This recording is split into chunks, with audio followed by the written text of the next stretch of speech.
주시는 하나님의 말씀은 민수기 26장입니다.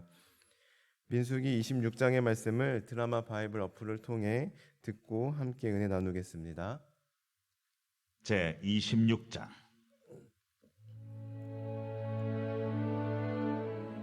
연병 후에 여호와께서 모세와 제사장 아론의 아들 엘르아살에게 말씀하여 이르시되, 이스라엘 자손의 온 회중의 총수를 그들의 조상의 가문을 따라 조사하되 이스라엘 중에 20세 이상으로 능히 전쟁에 나갈 만한 모든 자를 계수하라. 모세와 제사장 엘르아살이 여리고 맞은편 요단가 모압 평지에서 그들에게 전하여 이르되, 여호와께서 애굽 땅에서 나온 모세와 이스라엘 자손에게 명령하신 대로 너희는 20세 이상 된 자를 계수하라. 이스라엘의 장자는 루벤이라. 루벤 차손은 한옥에게서 난 한옥 종족과 발루에게서 난 발루 종족과 헤스론에게서 난 헤스론 종족과 갈미에게서 난 갈미 종족이니 이는 루벤 종족들이라. 계수된 자가 43,730명이었더라. 발루의 아들은 엘리압이요 엘리압의 아들은 느무엘과 다단과 아비람이라. 이 다단과 아비람은 회중 가운데서 부름을 받은 자들이니 고라의 무리에 들어가서 모세와 아론을 거슬러 여호와께 반역할 때에 땅이 그 입을 벌려서 그 무리와 고라를 삼키매 그들이 죽었고 당시에 불이 250명을 삼켜 징표가 되게 하였으나 고라의 아들들은 죽지 아니하였더라. 시므온 자손의 종족들은 이러하니 느무엘에게서 난 느무엘 종족과 야민에게서 난 야민 종족과 야긴에게서 난 야긴 종족과 세라에게서 난 세라 종족과 사울에게서 난 사울 종족이라. 이는 시므온의 종족들이니 계수된 자가 22,200명이었더라. 갓자손의 종족들은 이러하니 스본에게서 난 스본 종족과 학기에게서 난 학기 종족과 순이에게서 난 순이 종족과 오스니에게서 난 오스니 종족과 에리에게서 난 에리 종족과 아롯에게서 난 아롯 종족과 아렐리에게서 난 아렐리 종족이라. 이는 갓자손의 종족들이니 계수된 자가 45,500명이었더라. 유다의 아들들은 에르와 오난이라. 이 에르와 오난은 가나안 땅에서 죽었고 유다 자손의 종족들은 이러하니 셀라에게서 난 셀라 종족과 베레스에게서 난 베레스 종족과 세라에게서 난 세라 종족이며 또 베레스 자손은 이러하니 헤스론에게서 난 헤스론 종족과 하물에게서 난 하물 종족이라. 이는 유다 종족들이니 계수된 자가 76,500명이었더라. 이사갈 자손의 종족들은 이러하니 돌라에게서 난 돌라 종족과 부하에게서 난 부니 종족과 야숲에게서 난 야숲 종족과 시므론에게서 난 시므론 종족이라. 이는 이사갈 종족들이니 계수된 자가 64,300명이었더라. 스불론 자손의 종족들은 이러하니 세렛에게서 난 세렛 종족과 엘론에게서 난 엘론 종족과 얄레엘에게서 난 얄레엘 종족이라. 이는 스불론 종족들이니 계수된 자가 65,000명이었더라. 요셉의 아들들의 종족들은 므낫세와 에브라임이요 므낫세의 자손 중 마겔에게서 난 자손은 마겔 종족이라. 마겔이 길르앗을 낳았고 길르앗에게서 난 자손은 길르앗 종족이라. 길르앗 자손은 이러하니 이에셀에게서 난 이에셀 종족과 헬렉에게서 난 헬렉 종족과 아스리엘에게서 난 아스리엘 종족과 세겜에게서 난 세겜 종족과 스미다에게서 난 스미다 종족과 헤벨에게서 난 헤벨 종족이며 헤벨의 아들 슬로브핫은 아들이 없고 딸뿐이라. 그 딸의 이름은 말라와 노아와 호글라와 밀가와 디르사니. 이는 므낫세의 종족들이라. 계수된 자가 52,700명이었더라. 에브라임 자손의 종족들은 이러하니 수델라에게서 난 수델라 종족과 베겔에게서 난 베겔 종족과 다한에게서 난 다한 종족이며 수델라 자손은 이러하니 에란에게서 난 에란 종족이라. 이는 에브라임 자손의 종족들이니 계수된 자가 32,500명이라. 이상은 그 종족을 따른 요셉 자손이었더라. 베냐민 자손의 종족들은 이러하니 벨라에게서 난 벨라 종족과 아스벨에게서 난 아스벨 종족과 아히람에게서 난 아히람 종족과 스부밤에게서 난 스부밤 종족과 후밤에게서 난 후밤 종족이며 벨라의 아들들은 아릇과 나아만이라.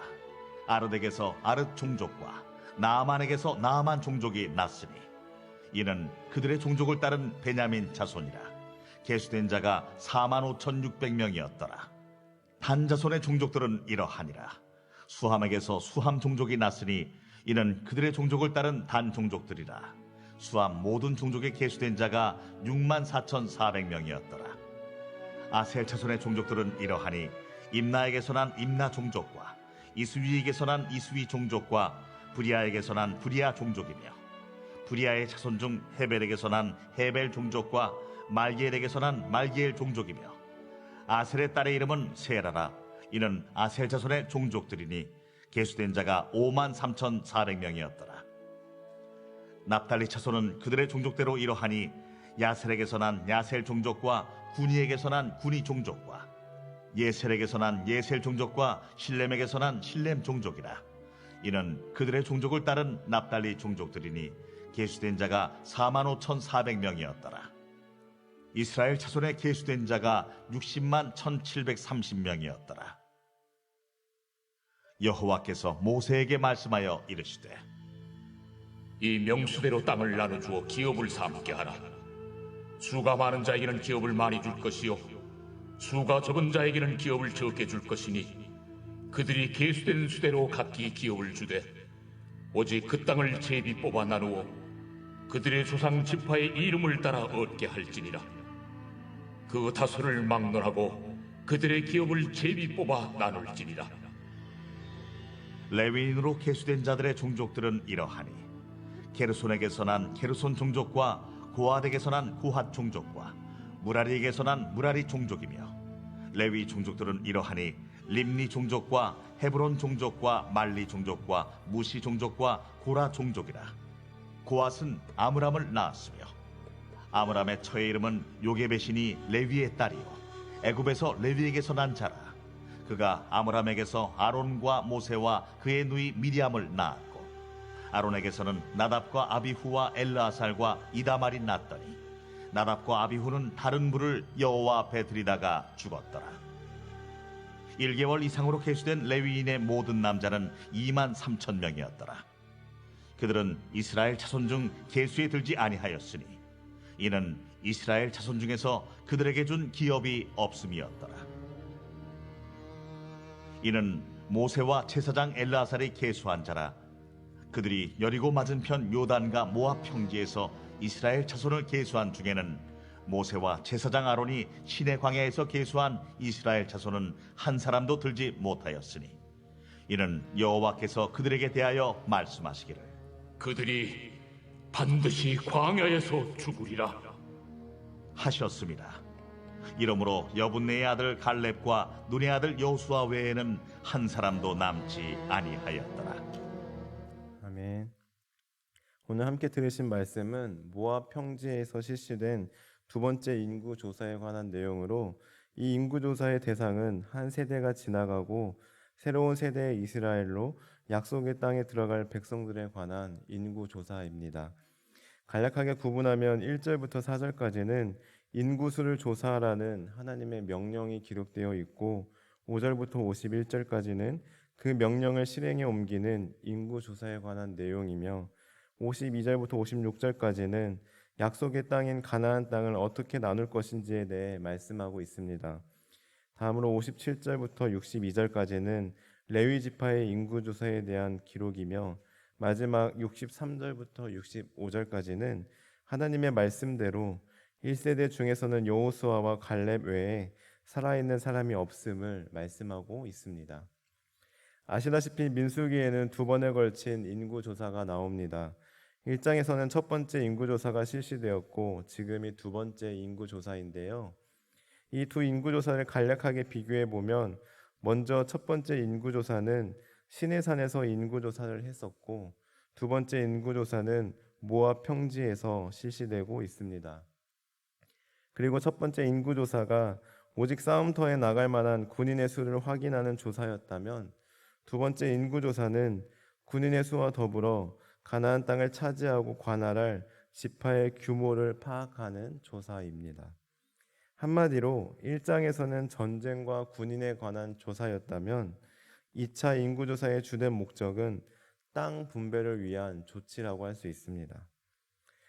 그럼 그 결과를 비교해 볼까요? 먼저 1차 인구조사 때는 인구수가 총 60만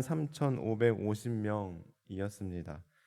그리고 2차 인구조사 결과는 총 60만 1,730명이었습니다. 그동안 많은 죄와 불순종으로 인해 수많은 사람들이 죽었던 것 같은데 인구조사 결과를 보니 1,820명밖에 줄어들지 않았음을 우리는 알 수 있습니다. 이는 하나님 앞에 늘 불순종하고 원망하는 이스라엘 백성들이었지만 하나님께서 택하시고 약속하신 대로 이스라엘 백성들을 통해 언약을 이루어 가시는 것을 우리는 발견하게 됩니다. 참고로 1차와 2차 인구조사 모두 가장 많은 지파는 유다 지파였으며 가장 적은 지파는 1차 때는 므낫세 지파였던 반면 2차 때는 시므온 지파가 가장 적은 수임을 알 수 있고 레위 지파는 1차 때보다 약 1,000명이 늘어난 2만 3천 명임을 보게 됩니다. 시간 관계상 1차와 2차 인구조사는 여기까지 비교해 보고요. 나중에 따로 시간을 내어서 민수기 1장과 오늘 26장의 말씀을 비교해 가면서 읽으시면 더 유익할 것입니다. 이제 다시 본문으로 돌아와서 2절에 보시면 2차 인구조사는 1차 인구조사와 달리 조상의 가문에 따라 조사하라고 말씀하고 있습니다. 즉 서두에 말씀드린 대로 이것은 영토 분할, 기업 분배를 위한 인구조사이기 때문인데요. 이 기업 분배에는 원칙이 있었습니다. 그 원칙에 대해서는 바로 53절과 54절에 기록되어 있습니다. 이 부분을 제가 읽어드리겠습니다. 53절, 54절 말씀입니다. 이 명수대로 땅을 나눠주어 기업을 삼게 하라. 수가 많은 자에게는 기업을 많이 줄 것이요 수가 적은 자에게는 기업을 적게 줄 것이니 그들이 계수된 수대로 각기 기업을 주되. 아멘. 즉 하나님의 기업 분배의 첫 번째 원칙은 공평의 원리였습니다. 그래서 하나님께서는 인구 비례대로 기업을 분배하도록 명령하셨습니다. 수가 많은 지파에게 넓은 땅을, 수가 적은 지파에게 적은 땅을 배정하는 것은 그 어느 누구도 토를 달 수 없는, 모두가 동의할 수밖에 없는 당연한 이치였습니다. 물론 오늘날 자본주의에 입각하여 생각해 본다면 오히려 불공평하게 느껴지는 이해가 안 되는 원칙일 수 있습니다. 더 일 잘하고 더 힘이 세며 더 능력 있는 지파가 더 넓은 땅을 갖는 게 옳다고 생각할 수 있습니다. 그러나 지금 이스라엘 백성들은 한 하나님의 백성들로 함께 힘을 합하여 이 자리까지 온 사람들이었습니다. 그런데 만약 수가 아닌 능력에 따라 땅을 분배한다면 아마 그 안에서 많은 불만이 터져 나올 것입니다. 능력의 기준이 무엇이냐 따지는 사람도 나올 것이고, 우리 지파가 더 공이 크니 많이 하고 니네 지파는 한 것도 없으며 땅만 받아가느냐 하며 공동체가 완전히 분열되게 될 것입니다. 그러나 지혜의 근본이신 하나님께서는 지혜롭고 공평하게 땅을 분배하고 계십니다.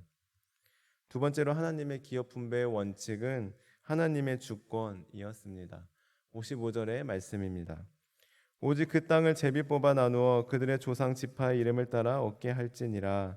아멘. 땅의 크기를 지혜롭고 공평하게 나누신 하나님께서는 땅의 위치에 대해서도 지혜롭게 분배해 주셨는데요. 그것은 바로 제비를 뽑아 위치를 정해 주신 것입니다. 만약 이 방법이 아니었다면 수많은 뒷말들이 무성할 것이고 또 이로 인해 공동체는 분열되게 될 것입니다. 서로 더 좋아 보이는 땅을 가지려고 머리를 쓰거나 싸웠을 것입니다. 오늘날도 보십시오. 어떻게든 조금이라도 더 비싼 땅을 차지하려고 비리와 술수가 난무하고 있지 않습니까? 이렇게 인간은 누구나 다 그 마음 가운데 탐욕이 자리 잡고 있으며 불완전한 존재이기 때문에 이를 다 아시는 하나님께서는 땅을 지혜롭게 분배해 주신 것입니다. 사랑하는 성도 여러분, 이처럼 하나님께서는 우리 인간의 생각과는 감히 비교도 할 수 없는 지혜의 근본이신, 지혜 그 자체이신 하나님이십니다. 이사야 55장 8절과 9절은 이렇게 말씀하고 있습니다. 이는 내 생각이 너희의 생각과 다르며 내 길은 너희의 길과 다름이니라. 여호와의 말씀이니라. 이는 하늘이 땅보다 높음같이 내 길은 너희의 길보다 높으며 내 생각은 너희의 생각보다 높음이니라. 아멘. 이 사실을 인정하며 우리의 모든 삶에 세상의 기준과 나의 얄팍한 지식을 내려놓고 하나님께 지혜를 구하고 하나님의 말씀대로 살아가는 지혜로운 저와 성도님들 되시기를 바랍니다. 그렇다면 하나님께서는 왜 두 번째 인구조사를 명령하신 것일까요? 그저 땅을 아무 잡음 없이 깔끔하게 나눠주시기 위함 뿐이었을까요? 아닙니다. 하나님께서는 두 번째 인구조사를 명령하신 궁극적인 이유는 바로 새로운 출발을 앞둔 새로운 세대들로 하여금 지금까지 인도하신 하나님을 기억하고 앞으로도 하나님을 의지하도록 믿음을 다시 붙잡아주기 위함이었습니다. 한마디로 약속의 땅인 가나안 땅에 들어가기에 앞서 그들의 마음을 새롭게 하고 그들에게 새 희망을 주기 위함이었습니다. 생각해 보십시오. 새로운 땅에 들어가기 직전 이스라엘 다음 세대들의 마음이 어떻겠습니까? 기대감도 있었을 테이지만 한편으로는 떨리기도 했었을 것입니다. 만약 분배에 있어서 조금이라도 불공평했다면, 불만이 있었다면 그 마음이 얼마나 불편하고 힘들었겠습니까? 뿐만 아니라 그들은 자기 조상들의 죄를 봐온 세대로서, 그리고 하나님의 심판을 봐온 세대로서 늘 하나님 앞에 죄책감과 불안감이 남아 있었을 것입니다. 그러나 하나님께서는 이러한 시기에 인구조사를 통해 땅을 분배하여 주심으로 그들의 불안한 마음을 위로해 주셨고, 나아가 지혜롭고 공평하게 분배해 주심으로 인해 감사와 은혜로 말 그대로 새로운 마음으로 새로운 출발을 시작할 수 있었을 것입니다. 간절히 바라기는 저와 여러분들의 삶에도 과거의 죄로 인한 불안한 마음을 하나님께서 어루만져 주셔서 새로운 마음으로 새로운 출발을 할 수 있기를 간절히 소망합니다. 나아가 우리의 모든 삶에 지혜의 근본이신 하나님께서 우리의 삶을 가장 지혜롭고 공평한 길로 인도해 주시길 주님의 이름으로 축원합니다. 기도하시겠습니다. 하나님, 새로운 출발을 앞둔 이스라엘 다음 세대들의 불안한 마음을 해결해 주시고 그들이 새로운 결단과 다짐으로 새롭게 출발할 수 있도록 은혜 주시고 인도해 주셨던 것처럼 오늘 우리의 삶에도 찾아오셔서 우리의 불안한 마음을 어루만져 주시고 새롭게 출발할 수 있도록 은혜를 베풀어 주옵소서. 지혜의 근본이신 주님을 의지합니다. 주님, 우리를 항상 지혜롭고 공평한 길로 인도하여 주옵소서. 예수님 이름으로 기도드립니다. 아멘.